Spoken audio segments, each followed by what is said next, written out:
Hello and welcome to Misfits on Vinyl. My name is Spencer Streichert. I'm an actor, comedian, and one of your hosts. My name is Aaron, and I'm also one of your hosts. My name is Aaron, and I'm an actor, and I am wearing a cardigan. Yeah. Yeah. This is my grandpa cardigan. Ooh. It's from the Navy of the Old. The Navy of the Old. Yeah. Did you fart? I did not. No, that was the chair squeaking. Oh, I heard some squeaking and some cracking.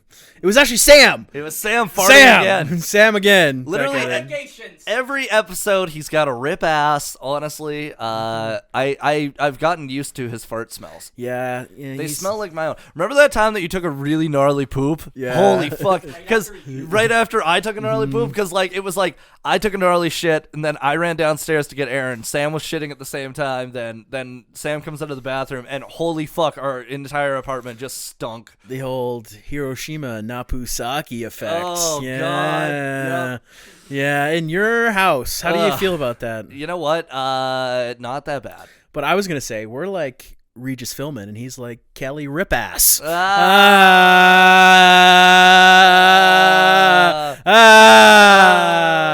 We spiked. He's mad. We spiked. We're like Opie and Fartney over there. Ooh. Anthony Fartkins. In Silence But Deadly. Silence of the Yams.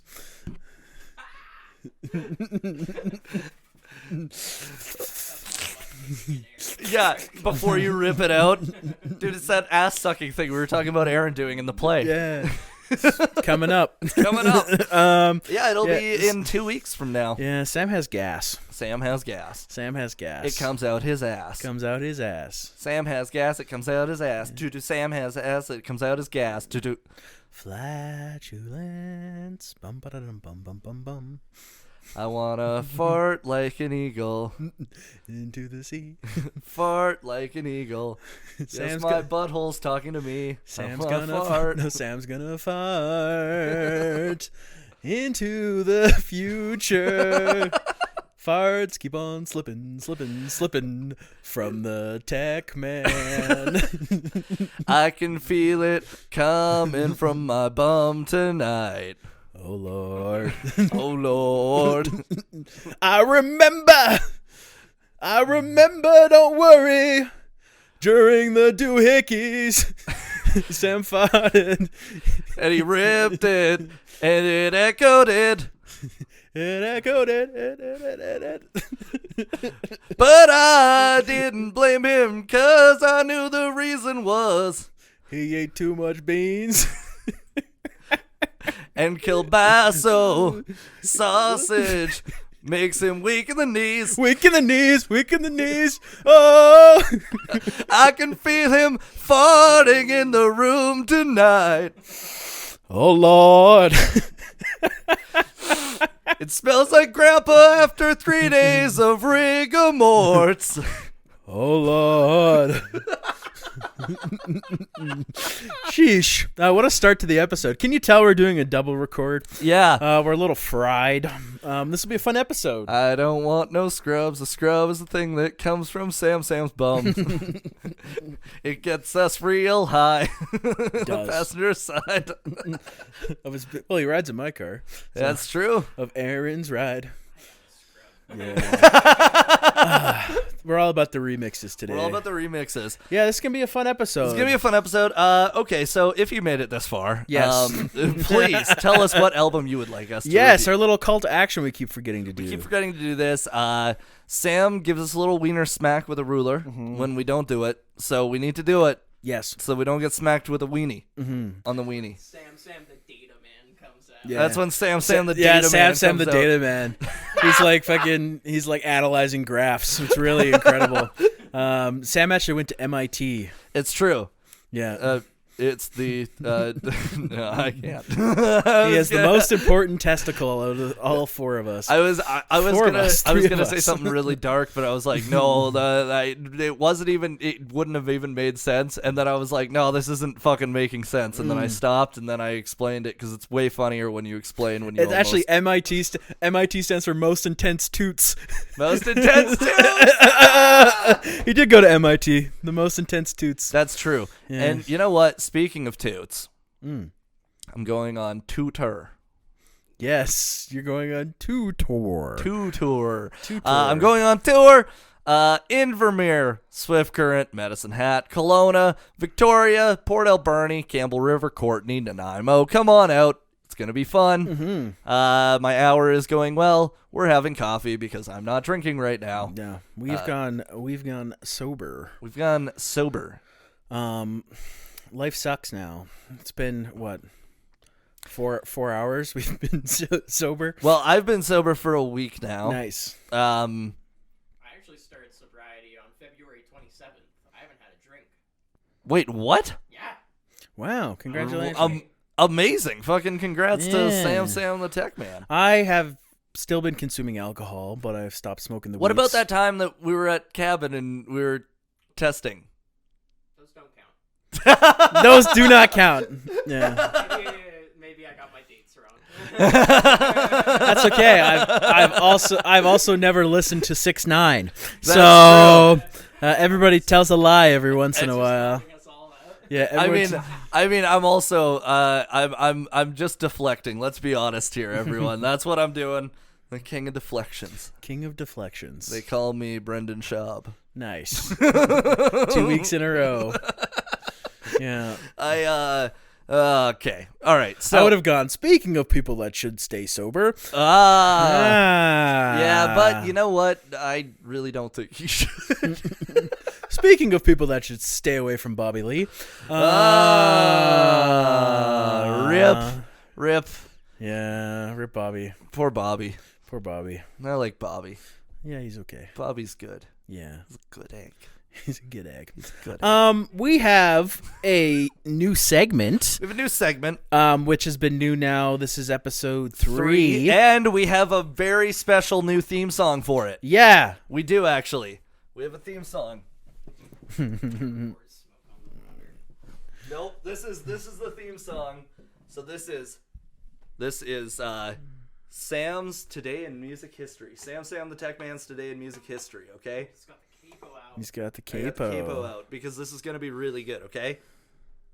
Nice. Yeah. That's our theme. That's the theme for today's in music history. I don't think Sam liked that. You're not cutting that.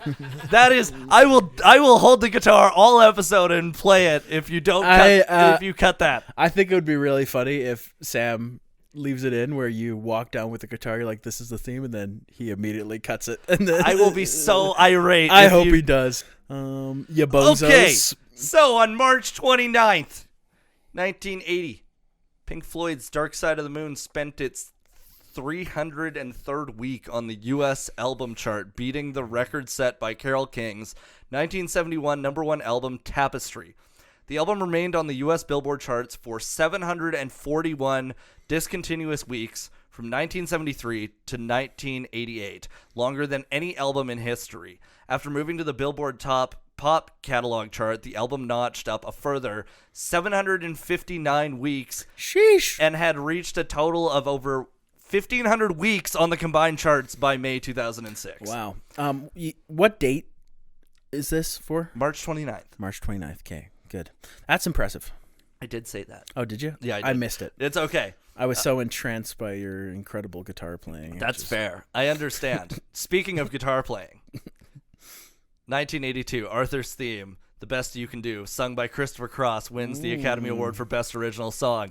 Fuck yeah. Notice why I brought out the guitar? Yeah. Call back. Call back. Call back. Call back to the other Christopher Cross episode. Okay.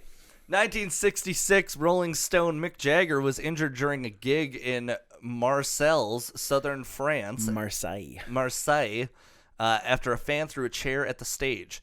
He required 8 stitches in the cut. In 2007, UK singer Bono accepted an honorary knighthood at a ceremony in Dublin. I have a correction there. He's not a UK singer. That would piss off a lot of Irish people. U2 singer. Oh, I thought you said UK. I did say UK. Yeah, I was going to say that would piss off a lot. It does say U2 Yeah, singer. okay. I was like, that would piss off a lot. He's definitely from Dublin. Isn't that in England? No. You're really like going to alienate all of our potential Irish listeners. Yeah, but who cares about the Welsh? Northern Ireland's in the UK. The Republic of Ireland has a very aggressive history with the British. That's true. They like, attacked them for no reason. They were like bombing them and stuff. They have some drinks named after some events. Yeah. Yeah. The Irish car bombs. Yeah. They got a little angry. I wonder why. It's They not got a like, little fiery. if I could tell you one thing throughout history as a historical expert, the British were always the good guys. That is true. Yeah. Just ask the indigenous people. Yeah, India, Hong Kong, Ireland. Yeah, I was gonna say the France. Irish. Yeah. Africa. So much of Africa. Yeah. South America. I don't know if they had much besides the Faroe Islands. I don't know if they were fucking around much down No, there. but I'm adding that into it. Okay, we 'cause gotta. Spain fucked South America. Yeah, Spain fucked South America. Yeah, but the English have fucked enough places where we still we still pay homage to them in our country.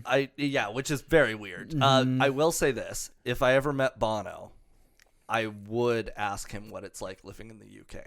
Nice.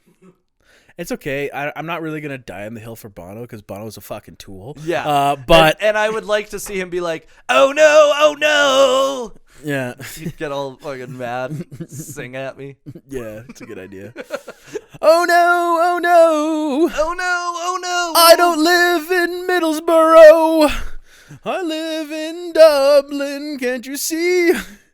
It's me. Okay, in 2005. Neil Young was treated for a brain aneurysm at a hospital in New York. Doctors expected the 59-year-old to make a full recovery. The aneurysm was discovered when Young's vision became blurred after the induction ceremony for the Rock and Roll Hall of Fame last month. Wow. That's crazy. Also fucking wild that brain aneurysms scare me so much more than anything else. Yeah, we're due for some Neil Young. I think we're due to. Yeah. We can pull him up on Spotify and have a listen. We'll have a listen on the Spotify. Yeah, on the old Spotify. Because a lot of his songs are still on there. Yeah, but you are correct. Brain aneurysms they are incredibly scary. Yeah. In 1986, the Beatles records are officially licensed for sale in the Soviet Union. Nice. Soviet Russia. Nice. Hello. I'm from Russia. Nice. That's cool. I didn't think they came that late. I forgot to add it in, but there was like a Beatles black market in Russia. Really? Because of this, and like most people who wanted to listen to the Beatles could not afford it. Really? Records were like, I guess at the time, like thousands of dollars. Wow. That's interesting. That's thousands super of cool. rubles. Thousands of ruples. Yeah. The ruple. RuPaul Drag Race. Yeah. Yes. That was actually pretty funny. Good, bravo. 2001, Brian Wilson was honored in 3-hour tribute at New York's Radio City Music Hall. Nice. Guest performances included Billy Joel, Paul Simon, the Goo Goos, and the trio of Carly Simon, David Crosby, and Jimmy Webb. Nice. You know who probably wasn't there? The other Beach Boys. Actually, also singing Beach Boys songs were Ann and Nancy Wilson, Elton John, and Amy Mann. Brian Wilson himself joined in the fun when he took the stage for the final 3 songs, Barbara Ann, Surfin' USA, and Fun, Fun, Fun. Nice. No other Beach Boys. Yeah, I was going to say they have a bit of a strained relationship. But they don't have a strained relationship with John Stamos. Mm. He tours with them. Really? He actually does, yeah. Interesting. He became friends with them before Full House when he was on a soap opera. And then he started jamming with them and stuff. And then that's why they kept coming on Full House in all these episodes, was because he was friends with them. And so, they would come on and do whatever songs and whatever. And then after Full House, he started touring with the Beach Boys. That's interesting. That's like a good John collab. Yeah. Because I know John Mayer collabs with the Grateful Dead, so that's a nice little. Johns are getting out there with. Johns are getting out very famous bands of the 60s and 70s. All right. In 1975, Led Zeppelin saw all 6 of their albums in the top U.S. 100 top chart. In the U.S. Top 100 chart in the same week. Nice. The first band in history to see this happen. Oh, that's cool. That's pretty cool. Favorite Led Zeppelin album? I'd say 2.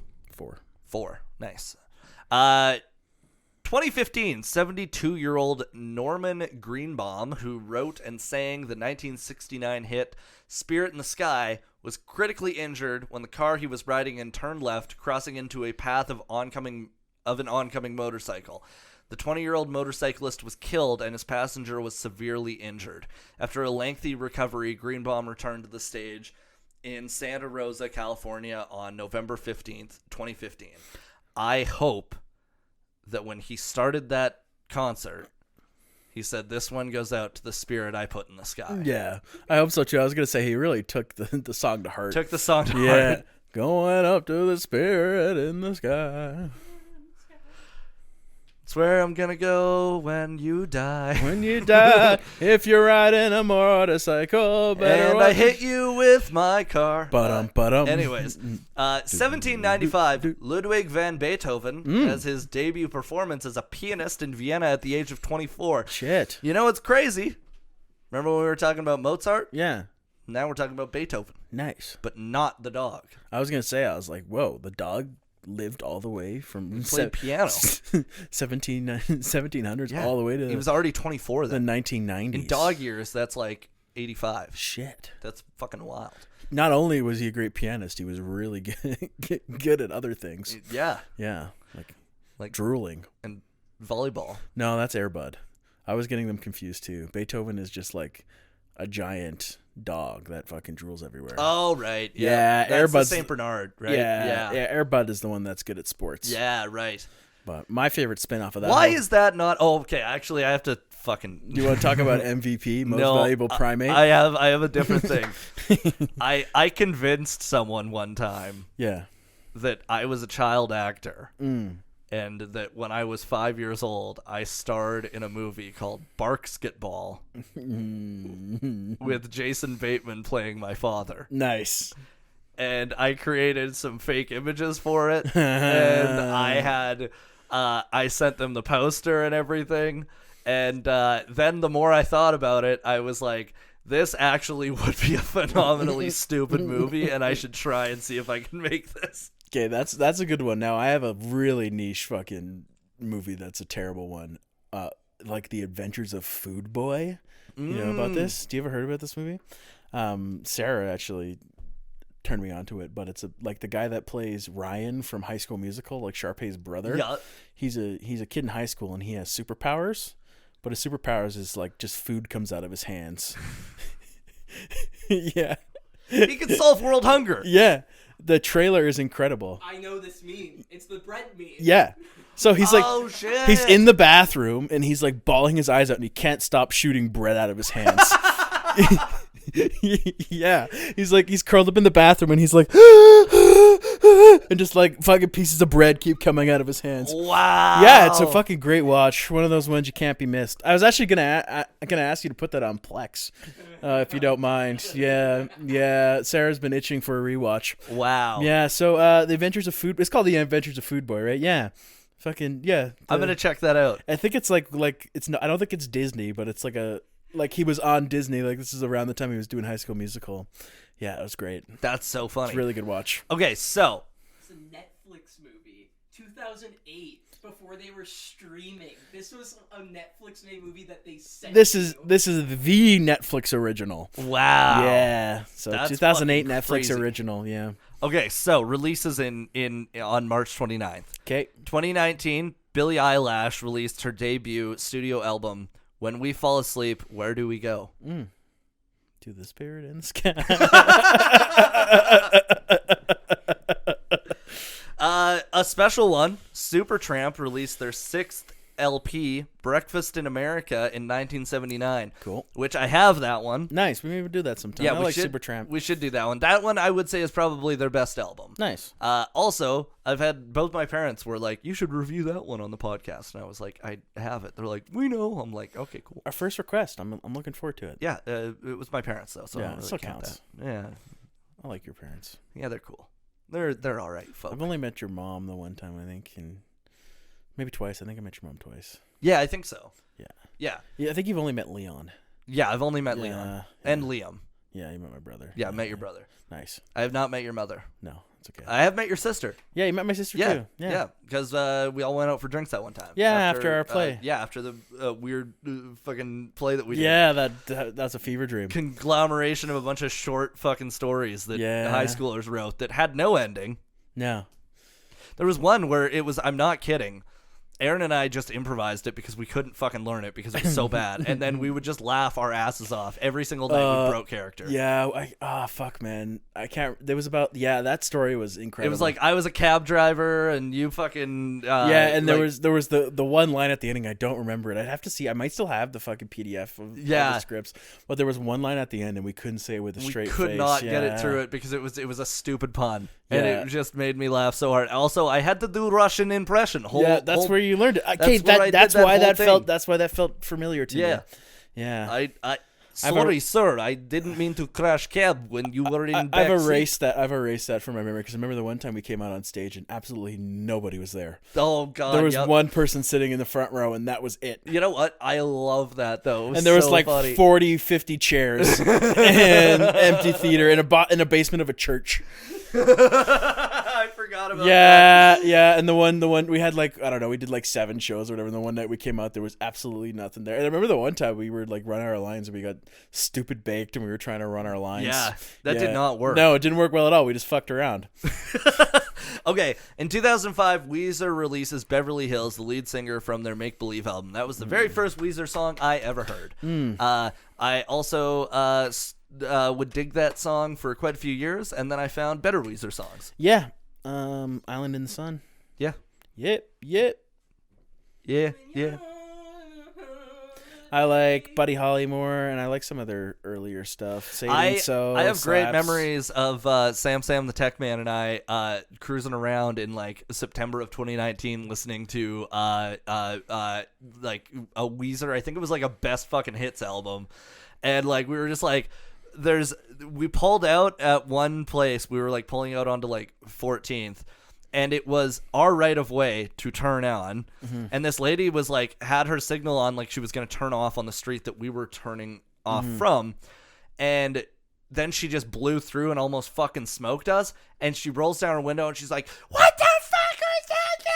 And she's just fucking losing it. So I rolled down my window. I'm like, you're the fucking idiot who can't drive. And then her eyes went like this big and she was like, and she just fucking lost it. Remember we started laughing. We were laughing so hard. We were laughing and pointing at her, and she was like losing her shit, dude. It was some old lady. That's a super villain. Oh, dude, yeah. Origin story. That was right super there. Karen right there. Yeah, dude, like 100%. She was an ask for your manager type lady. Speaking of Weezer, one album we should look at because it's had like a weird history, and it's kind of aged better than it was first received is Pinkerton. Yeah. I got that on vinyl. Which is weird because it's like Rivers Cuomo being his really awkward self, like he's just like fangirling over Japanese girls, and There's some creepy shit. there's some really Really? but it originally like it's aged well now. It's got a cult status, but when it first came out, it was like critically panned, like really bad. Like Weezer broke up for. Yeah. We'll do it on the episode. Yeah. Fuck. But that's a really little interesting Weezer thing I'd love to talk about sometime. All right, and the last release. Yes. In 2007, Umbrella by Rihanna featuring Fucking Jay-Z A. was released in the U.S. The track went to reach number 1 in various countries, including the U.S., number 1 in the U.K. for 10 consecutive weeks, making it the longest-running number 1 single since Wet, Wet, Wet's Love Is All Around in 1994. Shit, that fucking song does slap. It slaps. Yeah. And also the longest-running number 1 by a female artist since Whitney Houston's I Will Always Love You. Shit, eh? That's pretty good. That is pretty I actually do like a good chunk of Rihanna's music. She picks who she collaborates with very, very, very And well. you know what? A lot of people were giving her shit for the Super Bowl performance. I actually kind of dug it. I dug it too. I thought it was cool. I personally think with the Super Bowl, less is more. Yeah. 100%. If you get up there and sing and you have some good dancers, you don't need to do all the fucking foo-foo shit that fucking Katy Perry was doing. Yeah. I think less is more. Her and then like Dre's like in 2022. Dre's was great because that was awesome. Beyonce's are really good. Beyonce's is good. I liked what Lady Gaga did. Lady Gaga's fun. Yeah, when she fucking just like swan dived off the top of the. Yeah. She's so weird. I thought The Weeknd's was okay. But yeah, no, I think the less is more with the Super Bowl. Less is definitely more. Like Prince's is less is more. Nothing screams patriotism more than Rihanna's halftime performance because it's they made a woman of color work while pregnant. That's too good. Too good. Too good. The Hashtag the two. number. The number. Yeah. Hashtag I like how number you 2. did that backwards. Yeah, so that the people can see it. I thought it was because you were dyslexic. Well, it's a little bit of both. Yeah, nice. All right, so every episode on Misfits on Vinyl. Yes. Misfits on Vinyl. On vinyl. On vinyl. Vinyl. We review an album. It'll sometimes be one of our favorites. It'll sometimes be a popular album. It'll sometimes have that crossover. This week, it's one that I really like, but you really don't like. It's okay, yeah. It's this one's an interesting one because it's a one-hit wonder band. It's a one-hit wonder band in North America. In North America, okay. In North America. I did. To preface, I have not read the episode notes. The ones I write, I have like my weird spidey senses go off, and I just remember what the fuck I wrote. I have no idea what's coming. Dude, this I one... I listened to the album. I dug some of it, but it's a real shorty. Yeah. And it's a real interesting one. It's very short, and I'm interested, though, because there was 4 different versions of the album, so I'm actually interested which one you listened to. Because the one that I have, so I'll just introduce the album first. It is Baltimora's Living in the Background, which was their debut album in 1985. Now, what's interesting about this, so Siobhan's mom gave me this album when we first started dating. Because she knew that I was a fan of 80s music. She got it from a radio station who they were doing like giveaways in at like one of these like festival market type things, and they were just giving out the album. So you'll notice a hole punch in here. Now this is something that we haven't talked about yet, but either what would happen with the hole punch is record labels would send out the records to like radio stations, right? And they would hole punch it, and that was so that they would know it's only for the radio station, right? But they would also do that for giveaways at the radio station, and it was so that the radio stations wouldn't resell it because they couldn't, because everybody knew like, oh, that's from the fucking radio. Like, I'm not buying that, right? The other thing that they would do is when an album wasn't like if say a record store bought a shit ton of albums and then they had to send them back, they would either punch a hole in or slit on the top corner, like make a cut in it. Interesting. So that it was shown that it wasn't sold, and then it would get resold somewhere else. Like they would the wholesaler would distribute it to like record stores at a lower rate. So that's the one thing that I think is really cool about this album, specifically this hole punch in the corner, because it's from a radio station giveaway. Interesting. I have one question. When you play this, how fucking scratchy is Tarzan Boy? Not at all. Okay, it's clear? It's super fucking clear. My brother got an original copy of Zeppelin 4, and he tried to listen to Stairway to Heaven, and it was like played to shit. Really? It wouldn't even play. Yeah. Wow. Yeah. So someone was just listening to fucking Stairway to Heaven over and over and over and over again. Yeah, this one, because she had got it, like it was one of the ones that the radio station was doing like giveaways with. They were just handing these out. Like she, and it was new at the time too. Yeah. It was part of EMI's basically, we want to get more people to listen to this album sort of thing, interesting. Right? Okay, so this album is the debut album of Italian music project Baltimora. It was released in the U.S. in April of 1985, and then on September 4th of the same year, it was released in Europe. It was recorded and released through EMI Records.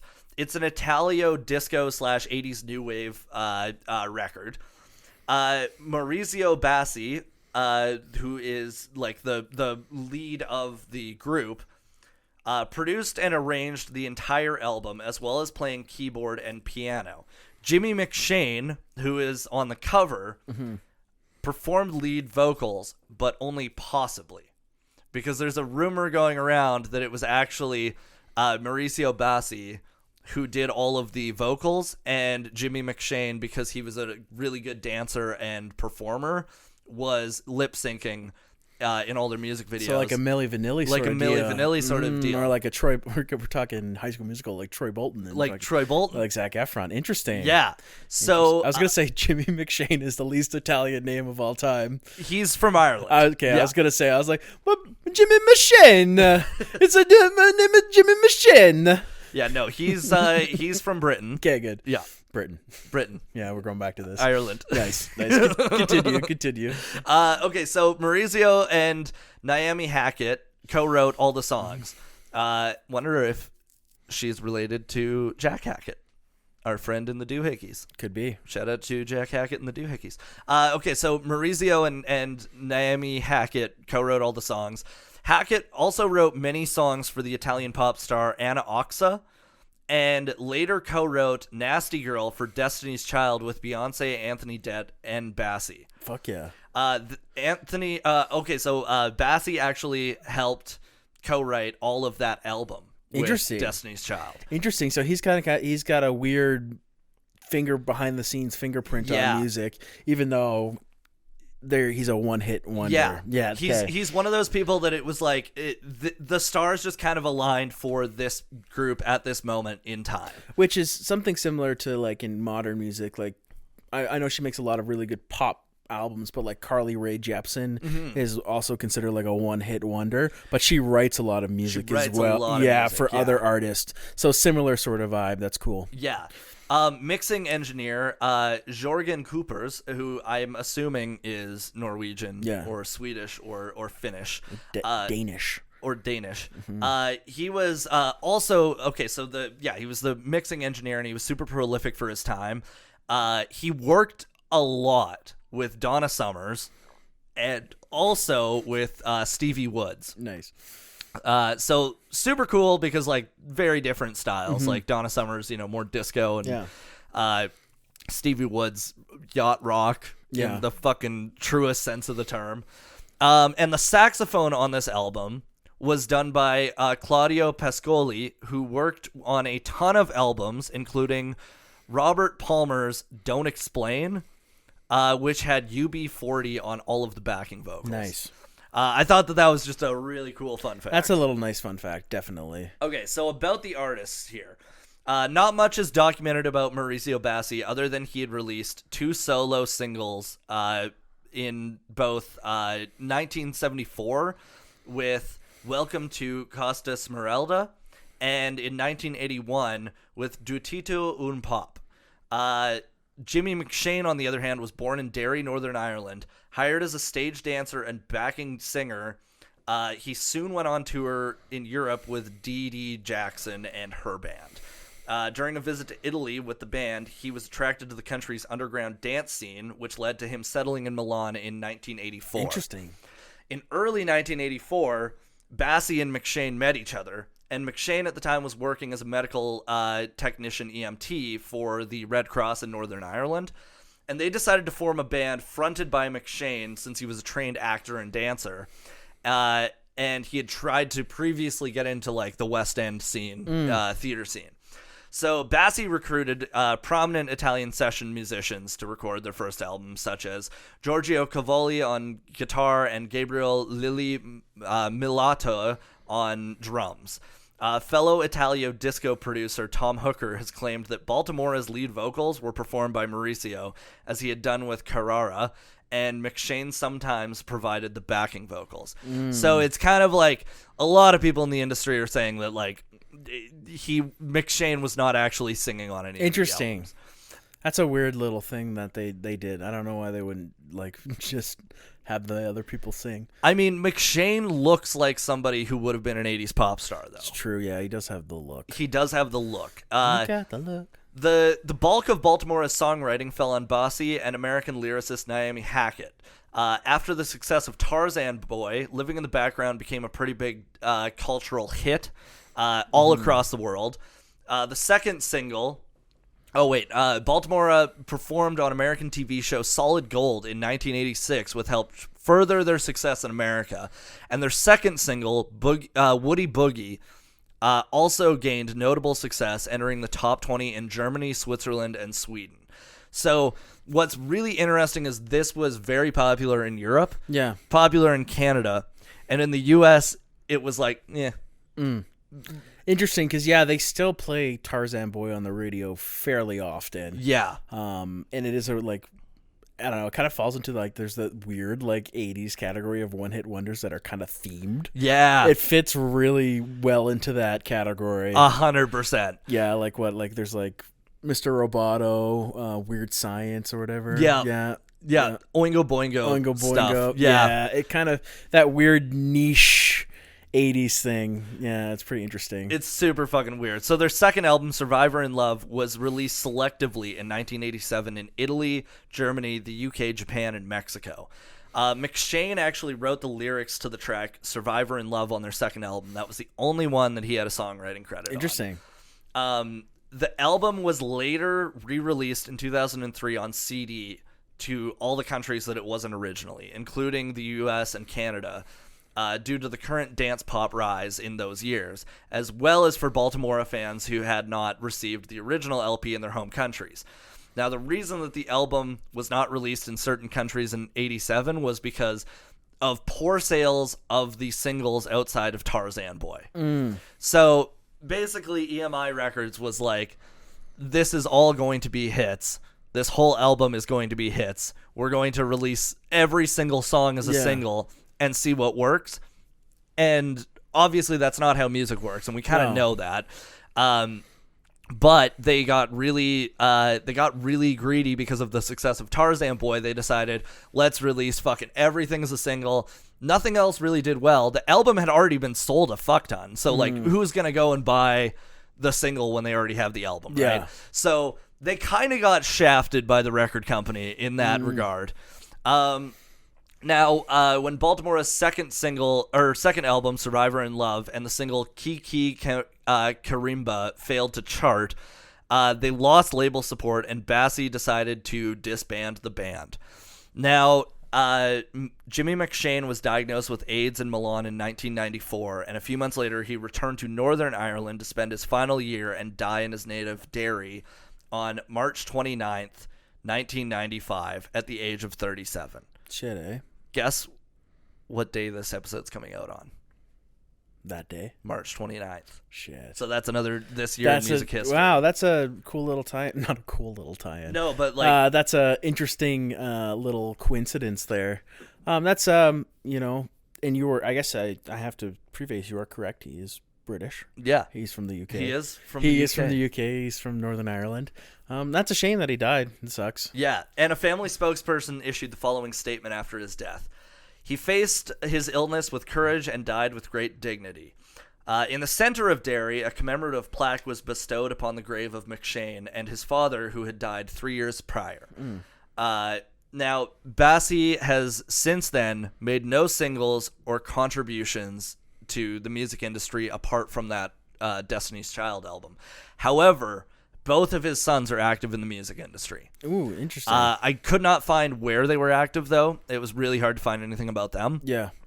But what's really interesting about this album, okay, and this is where I'm interested as to what version you listened to. Mm-hmm. So, the OG release, the one that was released in the UK, in the UK and the US and Italy, had Tarzan Boy, Pull the Wires, Living in the Background, Woody Boogie, Chinese Restaurant, and the last song was Running from Love. Mm-hmm.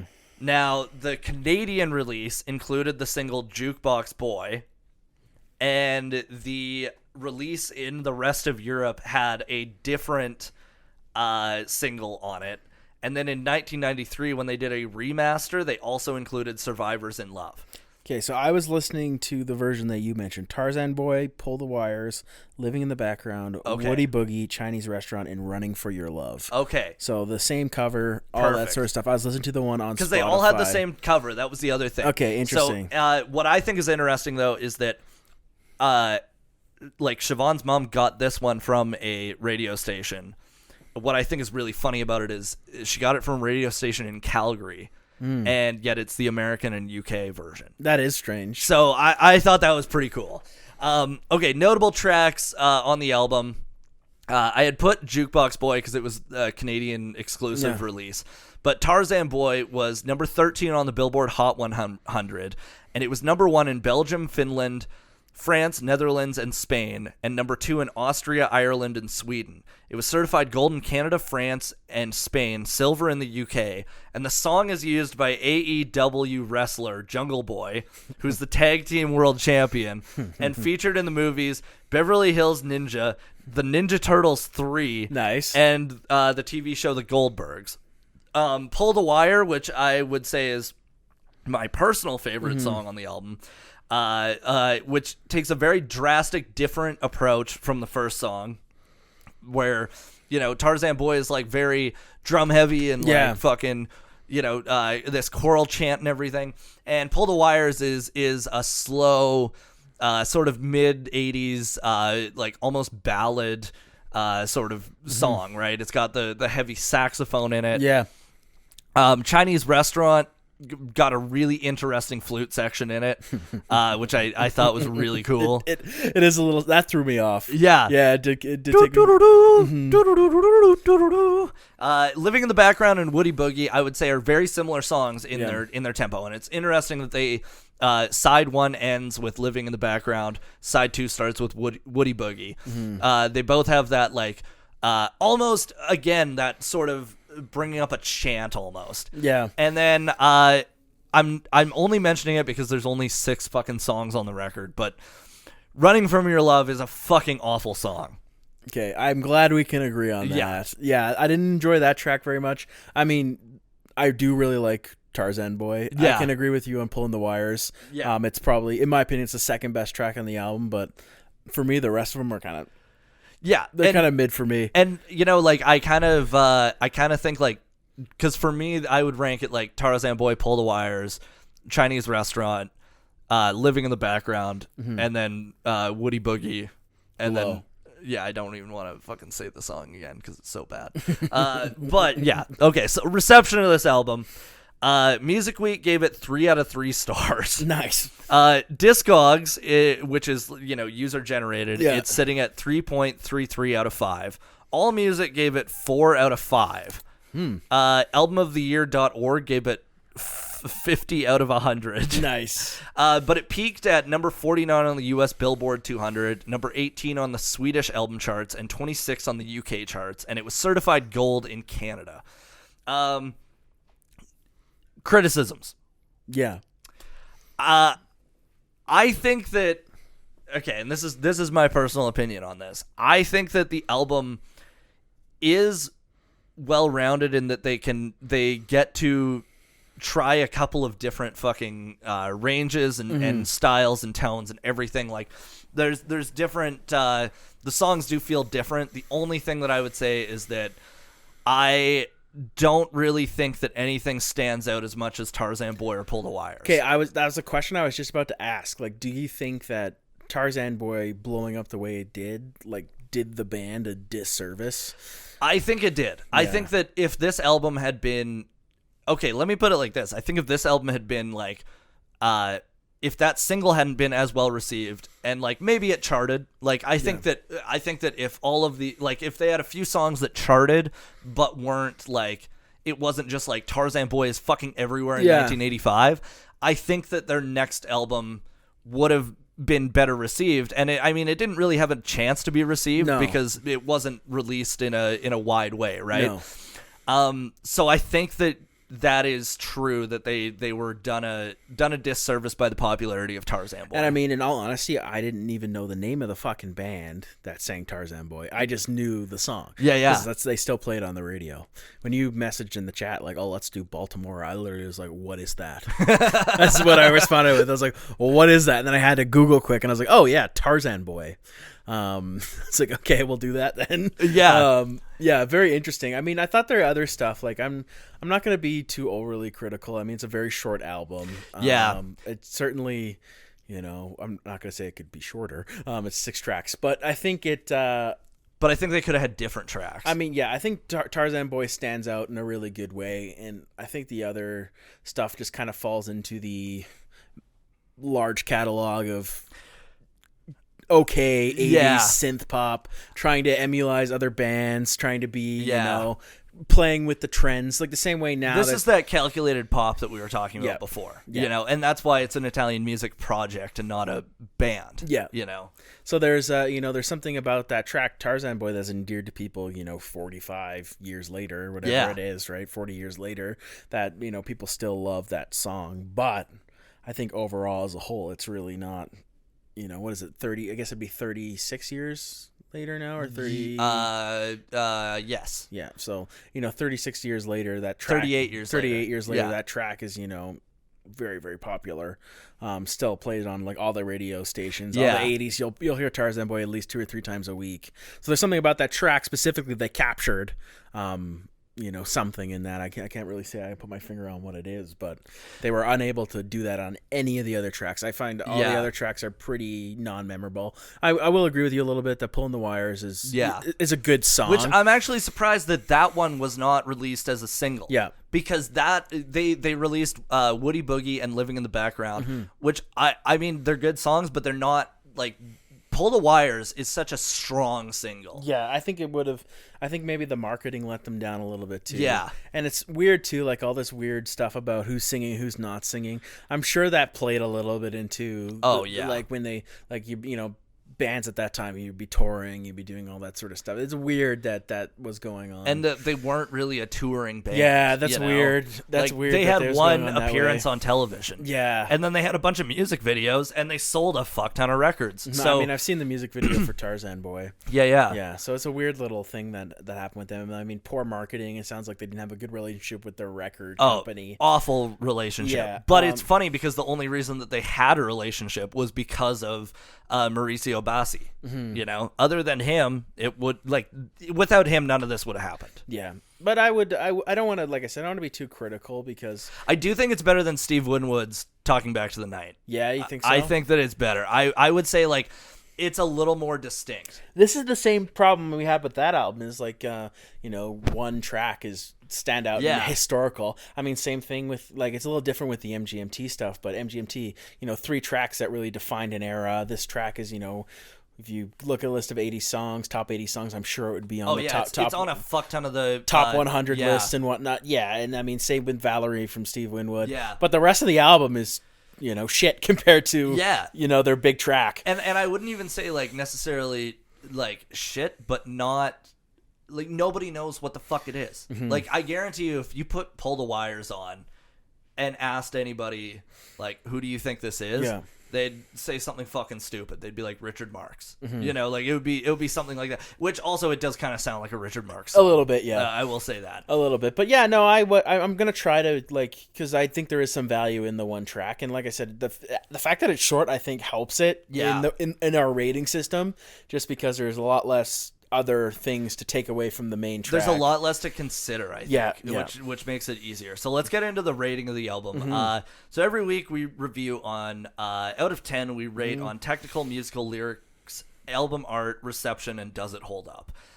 Technical, I mean, this one's it's interesting because the people that were involved with it knew what they were doing, and so it sounds clear, and honest to God, when I was playing the record, it sounded better than when if I was playing it through Spotify. You know what I mean? It really was made for its era, and it is crisp and clear. But it's also how many fucking instruments do you need? Yeah, they do add a lot of fucking rando shit. And I will say the saxophone is one of the best parts of this album, but it's I think the only track where it really is beneficial is Pull the Wires. Everywhere else, it's just fucking there. So a little they had a little bit too much going on. I can agree with that too. Especially on the latter half of the album, I think there's a little too much happening. Yeah, I'd give it I would honestly say maybe 6 out of 10. Yeah, I would go a 5.5. 5.5? Yeah. So we're at 5.75. Musical.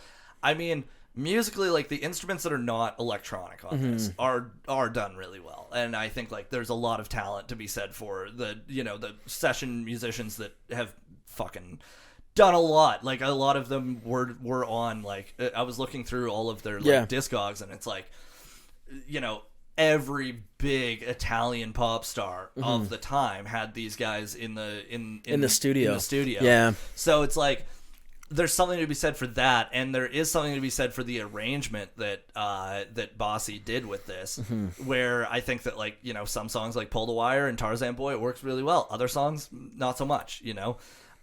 I'd probably give it a 5 out of 10. Yeah, I'm not far off. Like I was thinking same thing, 5.5. Yeah. Like, yeah, no, it's not. I think when they do it right, it's really good. Like, they did a really good job on those 2 tracks you mentioned. I think it's, I think the synth on it is pretty fucking killer too. Oh yeah. Yeah, like it's really well done. So I think a 5 is a fair rating on that. Yeah. Right down the middle. Lyrics. Lyrics is an interesting one because this is an album that has a lot of repetition in a lot of the songs. That I don't know, like it's almost like they took the formula of like, okay, what does the song have? It has a verse, a chorus, a verse, a chorus, a chorus. And like that plays all the way through the entire album. Yeah. You can and like I'm looking at it right now on the back of the record, and it's like even the song that I would say is my favorite, Pull the Wire, is like it's like feel my heart awake each time I call your name. Oh darling, I can't help it. I'm walking on the moon. Like it's not bad, but it's pretty fucking generic for the time, Yeah. So I'd probably go like a 6 out of 10 on that. I do like the line where he's like, monkey business on a sunny afternoon. yeah. I do like that part. I also like the part where he goes, woody woody boogie, woody woody boogie, woody woody boogie, boogie woogie woo, woody woody boogie, woody woody boogie, woody woody boogie. In a Chinese restaurant, the time is 8:09. I love how specific that is. The time is 8:09. Okay, so lyrics, I'd say 6 out of 10. Yeah, I'm cool with that. I think a 6 is fine. Album art, it's fucking. I mean, like a lot of people that I've talked to that were of that time and that generation have said that they recognize this album art, but I would say in terms of in terms of now, there's so many albums that have that where it's like, dude, jumping freeze frame, fucking text in the background. Yeah, I like his holster of markers. Yeah, that's interesting. That's a weird touch. I have a holster of Sharpies. Yeah, why is that Living in the Background is the album title? I know. Why is there anything to do with writing? Yeah. I would go really low on this, yeah, man. I'm thinking like a 2 or a 3. I would say 3. Yeah. Only because it is at least eye catching. Yeah, fair enough. A 3 is fair. So we're at like a 5 out of 10 right now. Reception, it's mixed. Back in the 80s, they were like, fuck yeah. Nowadays, people are like, no. I'd say it's like a 6 out of 10. Yeah, I'll go 5. So we're at 5.5. Does it hold up? It goes back to the Christopher Cross and the fucking Steve Winwood thing. There's some songs that do, and the rest of it doesn't. I don't think it holds up. Yeah, I don't think it does. Because even, Tarzan Boy still gets played, but it does not hold up the same way. Like, it's popular because it was a hit and it's catchy, but, I mean, the actual sound of it. Yeah. In like the theme song, like I was saying. Yeah. No. Yeah, I would say it doesn't hold up, but I would say that there are songs that do. Yeah. So I would say like we disagree on that one, but we're on the same conclusion for it. You know, like Pull the Wires, I think like sounds better today than it probably did then. Yeah, I'd say I can agree with that. So I mean, a 5 or a 5.5, I think is fair for like a one-hit wonder album. Yeah. We'll do 5.5.